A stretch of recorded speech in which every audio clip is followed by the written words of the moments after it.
I'm Charlie Munger. I'm 99 years old. I've been investing for over 70 years, and I'm worth about $2.5 billion. But here's what nobody talks about. I once started a year with less than $0, negative net worth, broke, divorced, drowning in debt, and watching my 9-year-old son die of leukemia while I couldn't afford proper medical treatment. That was 1962. I was 38 years old, rock bottom. So when people ask me, and they do ask me, Charlie, if you had to start 2026 with absolutely nothing, what would you do? I don't have to guess. I lived it. I clawed my way out of that hole once. And if I had to do it again today, starting this year with $0, I know exactly what I'd do. Not theory, not hope, not some motivational garbage about positive thinking. I'm talking about a specific, step-by-step plan based on 70 years of actually doing this. A plan that works whether the economy is good or bad, whether the market is up or down, whether you're 25 or 55.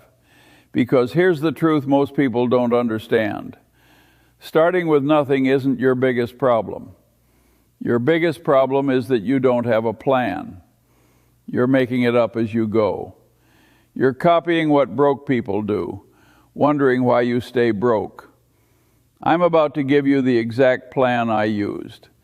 The same principles that took me from negative net worth to billions. And if you're starting 2026 broke, or nearly broke, or just feeling behind, this might be the most important 40 minutes you spend all year. Because at the end of this, you're going to know exactly what to do. Month by month, dollar by dollar. No confusion, no excuses, just the plan. Let's begin. First, let me tell you something that might surprise you. If I had to start 2026 with $0 in my bank account, I wouldn't be scared. I'd be excited. Because starting with nothing gives you 3 massive advantages that rich people don't have anymore. Advantage number 1, you can take risks they can't. When you have nothing to protect, no lifestyle to maintain, no expensive house you're terrified of losing, no country club membership you're desperate to keep. You're free. And freedom is the ultimate wealth advantage. I see rich people all the time. They're trapped. They make $300,000 a year, but they spend $295,000. And they're terrified to take any risk because they might lose their BMW lease or have to pull their kids out of private school. They're slaves to their own lifestyle. You don't have that problem. You're starting 2026 with nothing? Good. You can move fast. Advantage number 2, your mistakes are cheap. If you try something this year and it fails, what did you lose? A few $100, maybe $1,000? That's nothing. That's tuition. When I make a mistake now, it costs me millions. When Warren makes a mistake, it costs him billions. But your mistakes, they're affordable. So you can experiment. You can try 3 or 4 different approaches to making money this year. One of them will work. And the lessons you learn from the failures will be worth more than the money you lost. Advantage number 3, compound interest hasn't worked against you yet. You know what most people don't realize? Poverty compounds too. If you're 45 years old starting 2026 with $0, you've been compounding bad decisions for 25 years. But if you're younger, or if this is just a temporary setback, you haven't lost much time. Every year you waste between age 20 and 40 costs you roughly $100,000 in retirement money. But starting right now, at the beginning of this year with the right plan, you can make up for lost time. Now, I need to be honest with you. Starting with nothing is an advantage, but only if you actually do something with it. Most people who start 2026 broke will end 2026 broke. They'll waste another year. They'll make New Year's resolutions on January 1st and break them by January 15th. They'll blame the economy, blame their boss, blame inflation, blame politicians. And in 12 months, they'll be sitting in exactly the same place, wondering why nothing changed. Don't be that person, because I'm about to give you the plan that ensures you don't end up back here next year. If you follow what I'm about to tell you, and I mean actually follow it, not just nod along and then go back to your old habits, by the end of this year, you will have money saved. You will have income streams that didn't exist before, and you will be on a trajectory that leads to wealth. I've watched this plan work for 70 years. It worked in the 1960s when I was broke. It worked in the 1980s when my investment firm was small. It works today, and it will work for you this year. But you have to commit to it. Not for a week, not for a month, for the entire year. Because wealth isn't built in moments, it's built in years. And this year, 2026, this is the year you start building. So here's the plan. 7 specific steps. Each one builds on the last. By the time we're done, you'll know exactly what to do in January, what to do in March, what to do in June, and what position you need to be in by December. Let's start with step 1. Step 1 starts right now in January, and it's simple.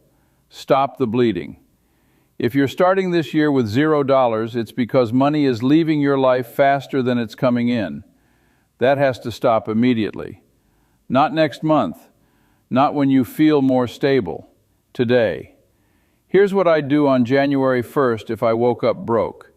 I'd write down every single place money goes, every subscription, every monthly payment, every habit that costs money, and then I'd cut half of it. Car payment? If I'm broke, I don't have a car payment. I sell the car, buy a $3,000 used Honda Civic with cash, and I eliminate $400 a month in payments plus $150 in insurance.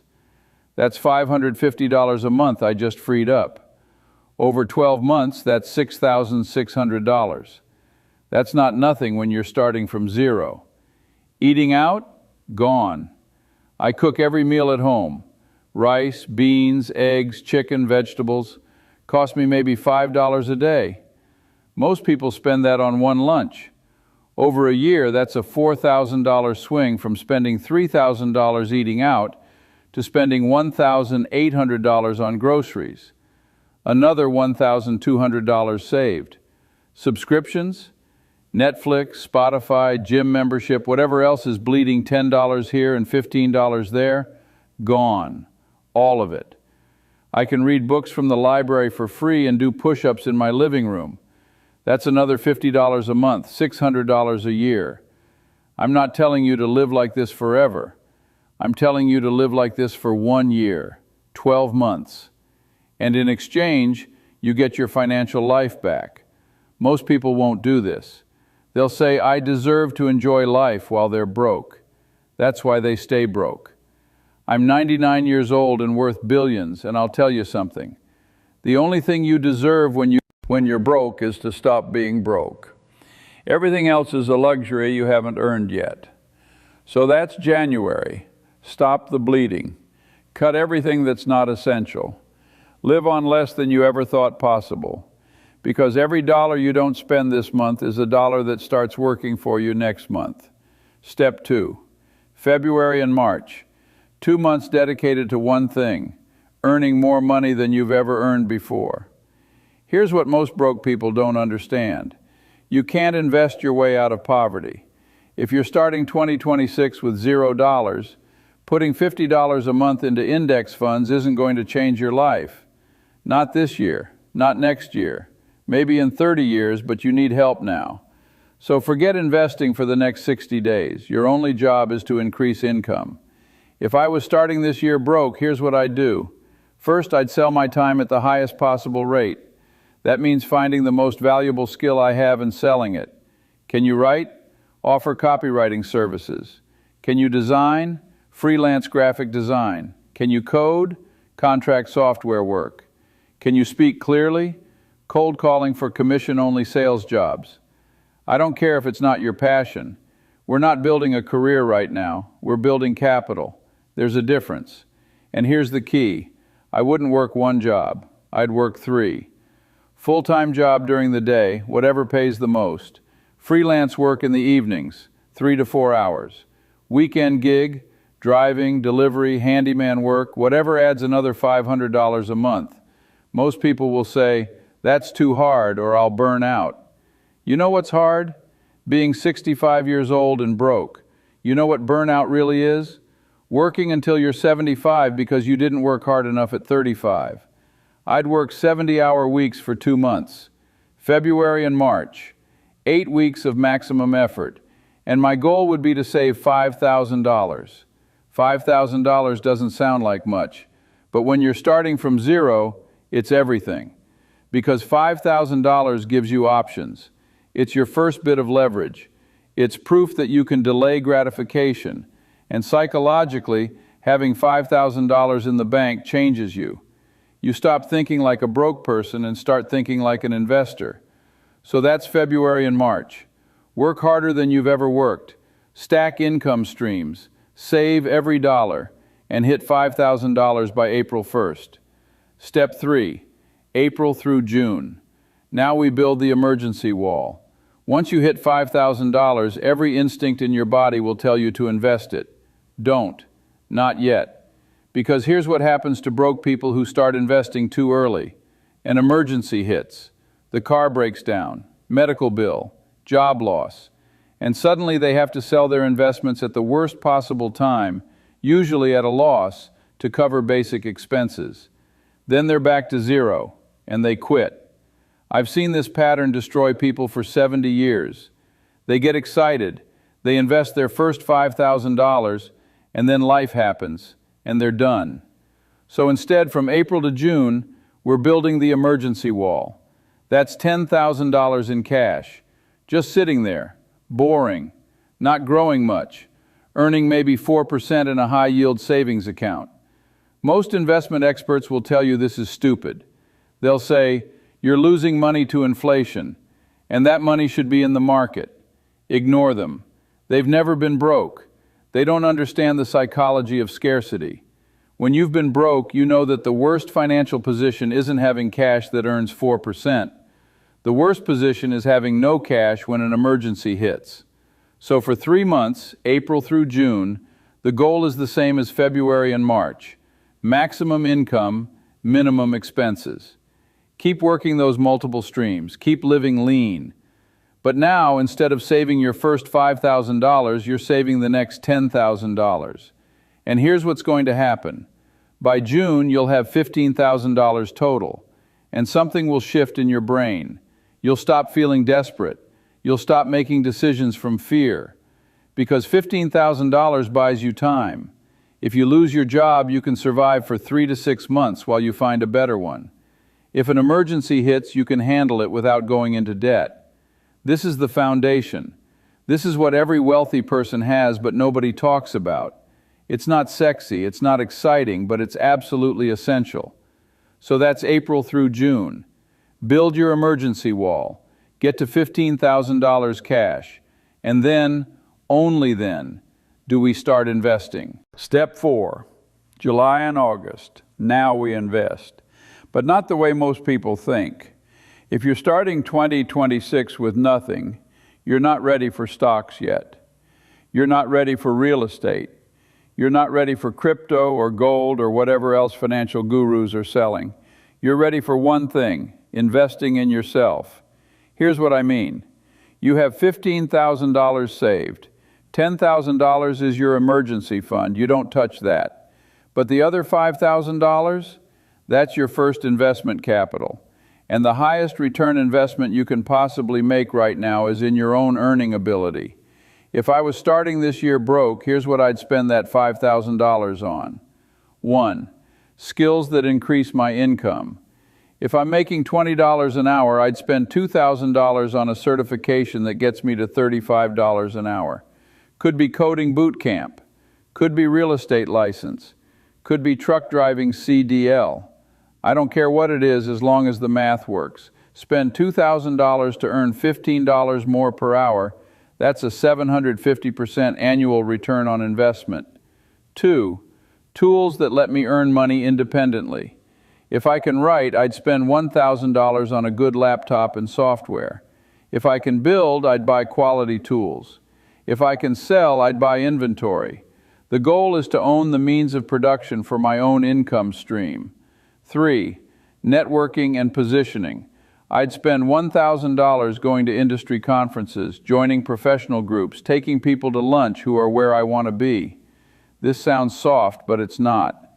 Every major financial opportunity I've ever had came from knowing the right person at the right time. 4.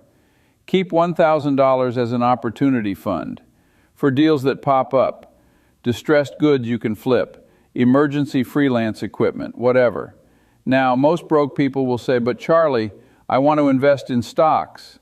I know, but stocks will still be there next year, and you'll have more money to invest with then. Right now, the best investment is closing the income gap between where you are and where you need to be. So that's July and August. Invest in your earning power. Increase your hourly value. Build tools for independence, and set yourself up so that by September, you're earning significantly more than you were in January. Step 5. September and October. Now we build the second income stream. By September, if you follow this plan, you're in a completely different position than January. You have $10,000 emergency fund. You've invested $5,000 in skills and tools. You're earning more per hour, and you're still living lean. Now we build the thing that separates you from everyone else, passive income. And I'm not talking about passive income the way internet gurus sell it. I'm not talking about drop shipping or selling courses or any of that nonsense. I'm talking about real income streams that work while you sleep. If I was doing this today, starting from where you are, here's what I'd build. Option 1, dividend-paying stocks. By September, I'd have saved another $3,000 from increased income. I'd put it into a portfolio of boring, reliable, dividend-paying companies. Not exciting, not sexy.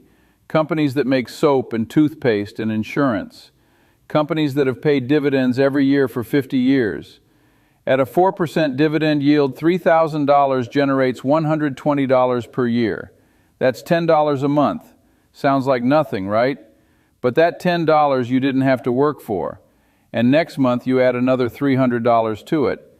And the month after that, another $300. By December, that $10 becomes $40. By next year, it becomes $200 a month. In 5 years, if you keep feeding it, it becomes $2,000 a month. That's how it works. Option 2, rental property down payment. If I saved aggressively, by September I'd have $15,000 in my emergency fund, plus another $5,000 saved. That's $20,000 total. With FHA loans, I can put 3.5% down on a small duplex in a working-class neighborhood. I live in one unit, I rent out the other. The rent from the other unit covers most of my mortgage. I'm building equity. I'm getting a place to live nearly free, and in 10 years I own a $200,000 asset. Step 5, September and October. Now we build the second income stream. By September, if you follow this plan, you're in a completely different position than January. You have $10,000 emergency fund. You've invested $5,000 in skills and tools. You're earning more per hour, and you're still living lean. Now we build the thing that separates you from everyone else, passive income. And I'm not talking about passive income the way internet gurus sell it. I'm not talking about drop shipping or selling courses or any of that nonsense. I'm talking about real income streams that work while you sleep. If I was doing this today, starting from where you are, here's what I'd build. Option 1, dividend-paying stocks. By September, I'd have saved another $3,000 from increased income. I'd put it into a portfolio of boring, reliable, dividend-paying companies. Not exciting, not sexy. Companies that make soap and toothpaste and insurance. Companies that have paid dividends every year for 50 years. At a 4% dividend yield, $3,000 generates $120 per year. That's $10 a month. Sounds like nothing, right? But that $10 you didn't have to work for. And next month you add another $300 to it. And the month after that, another $300. By December, that $10 becomes $40. By next year, it becomes $200 a month. In 5 years, if you keep feeding it, it becomes $2,000 a month. That's how it works. Option 2, rental property down payment. If I saved aggressively, by September, I'd have $15,000 in my emergency fund, plus another $5,000 saved. That's $20,000 total. With FHA loans, I can put 3.5% down on a small duplex in a working-class neighborhood. I live in one unit. I rent out the other. The rent from the other unit covers most of my mortgage. I'm building equity. I'm getting a place to live nearly free, and in 10 years I own a $200,000 asset. Step 6, November. This is the discipline test. By November, you're tired. You've been grinding for 10 months. You've been living lean. You've been working multiple streams, and the holidays are coming. This is where most people break. They say, I've been so good all year, I deserve to treat myself. And they blow $2,000 on Christmas gifts and holiday travel and a new wardrobe because I earned it. And then January comes and they're back to broke. I've watched this pattern for 70 years. November and December destroy more financial progress than any other months because people confuse earning money with having money. Just because you earned $60,000 this year doesn't mean you have $60,000. If you spent $58,000, you have $2,000. That's the only number that matters. So here's what I'd do in November if I was following this plan. I'd commit to spending nothing extra. No holiday inflation. No, this year is different. I'd give gifts that cost nothing. My time, homemade food, handwritten letters. I'd tell my family, I'm building a financial foundation this year, and next year I can be more generous, but this year I need to finish what I started. Some people won't understand. Some people will judge you. Let them. They're not paying your bills. And here's what I'd focus on instead. I'd review the last 10 months. How much did I earn? How much did I save? Where am I versus where I wanted to be? What worked? What didn't? And I'd make the plan for December and beyond. Because November isn't about celebrating progress. November is about protecting progress. It's about crossing the finish line without tripping at the last moment. So that's November. Hold the line. Don't break. Stay disciplined, because we're almost there. Step 7, December. This is where we plan your next year. If you followed this plan, actually followed it, not just thought about it, here's where you are by December. You have $10,000 emergency fund. You have a second income stream generating $50 to $200 per month. You've increased your primary income by learning new skills. You have tools and certifications that make you more valuable. And you've proven to yourself that you can delay gratification and execute a plan. In 12 months, you went from zero to solvent. That's huge. But here's the thing, you're not done. You're just getting started. Because now in December we plan year 2, and year 2 is where things accelerate. In year 2 you don't have to build the foundation, you have it. So now you can take more risks, you can invest more aggressively, you can start that business you've been thinking about, you can buy that rental property, you can leave that job that's been holding you back because you have 6 months of expenses saved and a backup income stream. Year 1 is defense, year 2 is offense. So in December, I'd sit down and write out year 2. What's my income goal? What's my savings target? What's the next skill I learn? What's the next investment I make?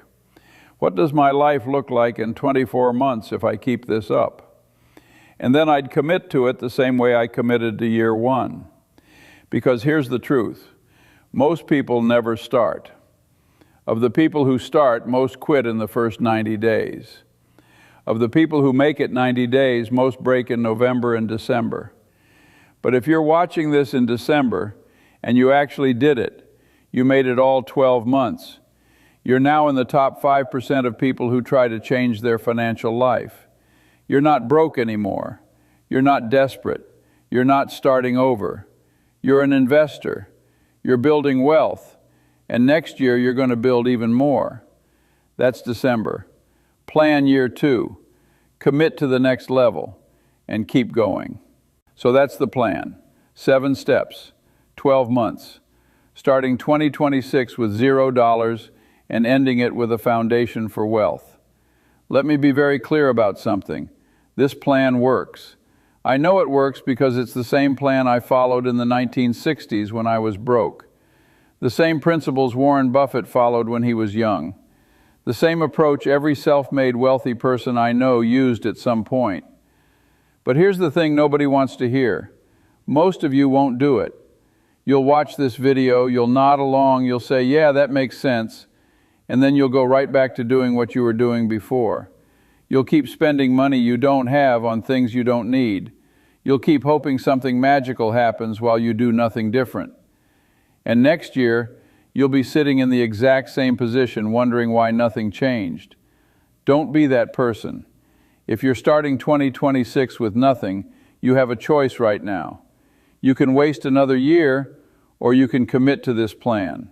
Not for a week, not for a month, for the entire year.